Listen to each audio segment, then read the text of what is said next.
Hello everyone, उम्मीद करते हैं आप सब ठीक होंगे। तो हम बिना देरी किए स्टोरी को आगे बढ़ाते हैं। जिनको भी पिछले एपिसोड में क्या हुआ पता करना है वो जाकर पिछले एपिसोड में देख लें। तो हम कहानी को आगे बढ़ाते हैं। जो हाथ में था वही छूटने लगा।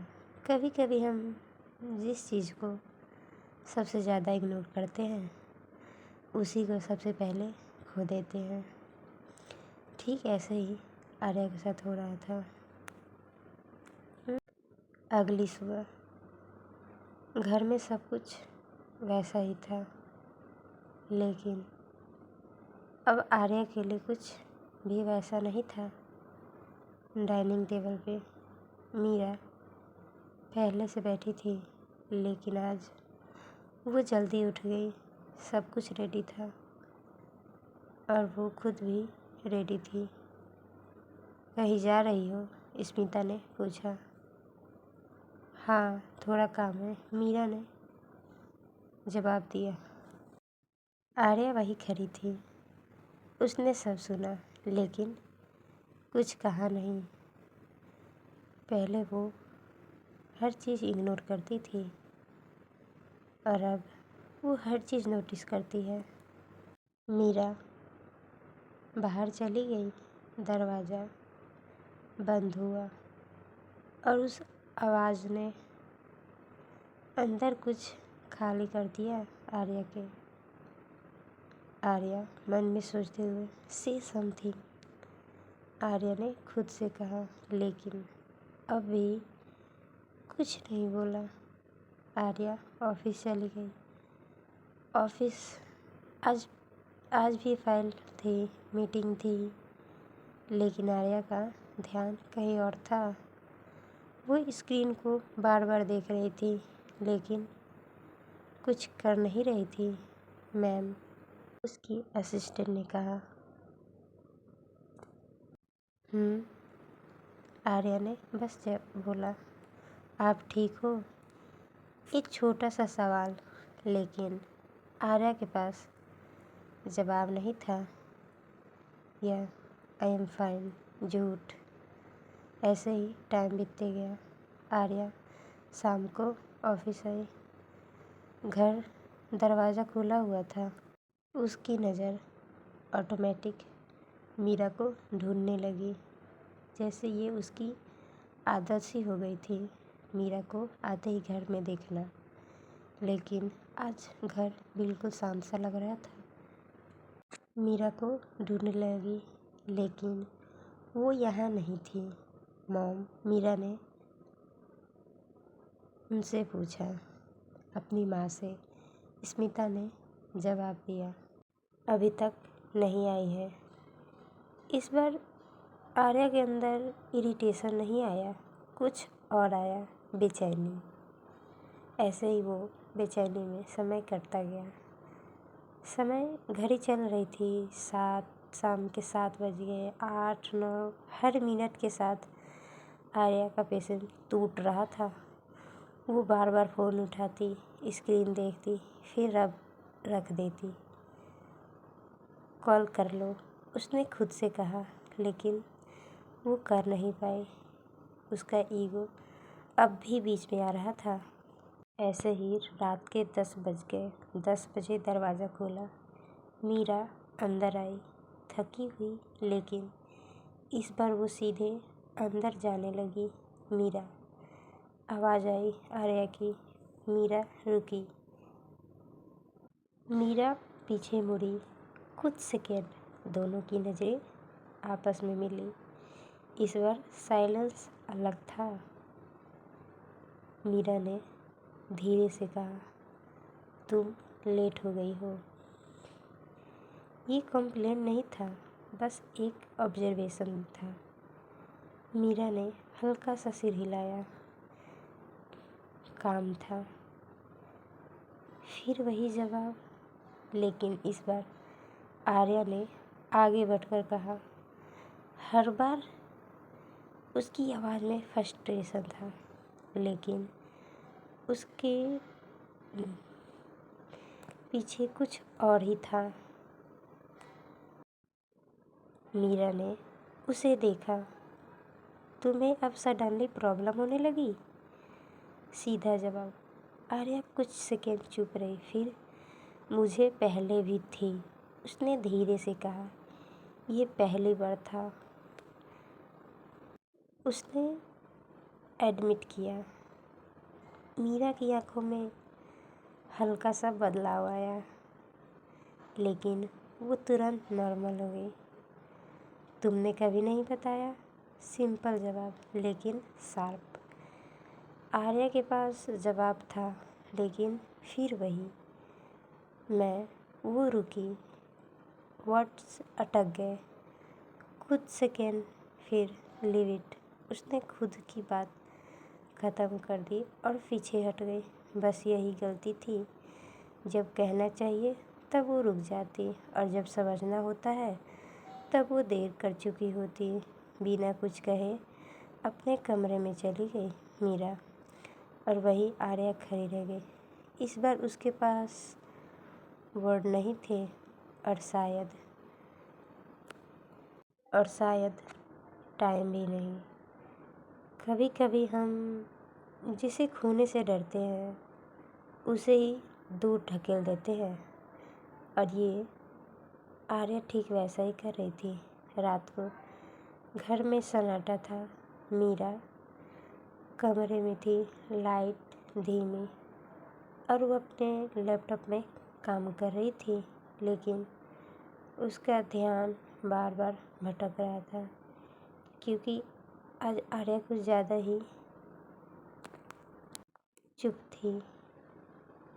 दूसरी तरफ आर्या खिड़की के पास खड़ी थी, हाथ जेब में और नज़र बाहर, लेकिन उसका दिमाग कहीं और था। मीरा, उसकी बातें, उसकी खामोशी, उसका दूर जाना, सब कुछ आर्या के दिमाग में चल रहा था, और वो अपने अंदर, why is this bothering so much, उसने खुद से पूछा।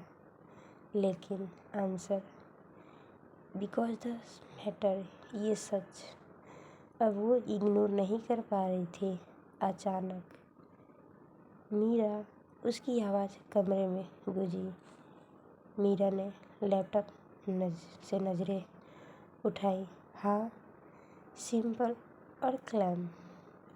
आर्या कुछ सेकेंड चुप रही, जैसे वर्ड कलेक्ट कर रही हो कुछ बोलने के लिए।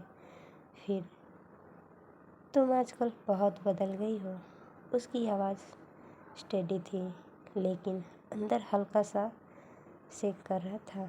मीरा ने उसे ध्यान से देखा, फिर धीरे से बोली, लोग बदलते नहीं। एक छोटा सा पॉज, बस समझना बंद कर देते हैं। ये लाइन सीधा आर्या को हिट हुई। स्टॉप इट, आर्या ने थोड़ा तेजी से कहा। हर बात को डीप मत बनाओ। मीरा उठी, धीरे धीरे उसके पास आई। मैं डीप नहीं बना रही, उसने धीरे से कहा। मैं बस वही कह रही हूँ जो तुम सुनना चाहती हो। कुछ सेकेंड दोनों के बीच साइलेंस, लेकिन इस बार ये साइलेंस भारी था। ब्रेक। तुम क्यों दूर जा रही हो? आर्या के मुंह से निकल गया, बिना सोचे, बिना फिल्टर के। मीरा रुक गई। उसने धीरे से उसकी तरफ देखा। मैं दूर नहीं जा रही हूँ, उसने सॉफ्टली कहा। मैं बस वही जा रही हूँ जहाँ तुमने मुझे खड़ा किया था। बस ये लाइन, और आर्या अंदर से कुछ टूट गया। That's not mean, I mean। इस बार उसकी आवाज़ तेज थी, रॉ थी, रियल थी। तो क्या मतलब था? मीरा ने तुरंत पूछा। आर्या आगे बढ़ी। दोनों के बीच डिस्टेंस ऑलमोस्ट ख़त्म था। उसकी सांसें हैवी थी। मैं बस वो रुकी। इस बार रुकना मुश्किल था। मैं बस ये नहीं चाहती थी कि तुम। फिर वही वर्ड्स अटक गए। मीरा ने उसकी आंखों में देखा कि मैं क्या। उसकी आवाज़ धीमी थी लेकिन दिल तक पहुंच रही थी। Control break. कि तुम मेरे बिना कंफर्टेबल हो जाओ। आर्या ने फाइनली बोल ही दिया। कमरा एकदम शांत हो गया। दोनों खुद भी कंफ्यूजन से शॉक थे। आर्या को खुद महसूस किया उसका दिल तेज धड़क रहा था। उसकी आंखों में पहली बार फियर था। मीरा ने उसे देखा कुछ सेकेंड। फिर क्यों? फिर वही सवाल, लेकिन इस बार उसका मतलब अलग था। आर्या के पास आंसर था अब साफ, लेकिन ये वो पॉइंट था जहाँ सच बोलना सब कुछ बदल सकता है था। उसने आंखें बंद की, गहरी सांस ली, फिर धीरे से कहा, बिकॉज पॉज इट्स मैटर। बस इतना। लेकिन सब कुछ उसी में था। मीरा की आंखों में हल्का सा दबाव आया। पहली बार उसने वो सुना जो इतने टाइम से फील कर रही थी, लेकिन उसने कुछ नहीं कहा, बस पीछे हट गई। लेट हो गया। उसने धीरे से कहा, सो जाओ, और वो मुड़ गई जैसे कुछ हुआ ही नहीं। आर्या वही खड़ी रह गई। इजहार आधा हुआ था लेकिन रिएक्शन नहीं मिला। कमरे में फिर से वही डिस्टेंस आ गया, लेकिन इस बार वो और भारी थी। कभी कभी जब हम फाइनली सच बोलते हैं तो सामने वाला सुन तो लेता है लेकिन जवाब नहीं देता, और वही साइलेंस सबसे ज़्यादा हर्ट करता है। ठीक वैसे ही आर्या के साथ हो रहा था। आर्या ने आधा अधूरा तो इजहार कर ही दिया था, लेकिन मीरा का उस पर कोई ना रिएक्शन देकर आर्या के अंदर कुछ टूट सा गया था, जैसे वो बिखर सी गई हो। आगे क्या होगा? क्या मीरा का इस बात पे कोई रिएक्शन होगा? जानने के लिए नेक्स्ट पार्ट में इंतज़ार कीजिए। अगर स्टोरी अच्छी लगी हो तो कमेंट, लाइक और सब्सक्राइब कर दीजिए। Thank you. Tata, bye bye.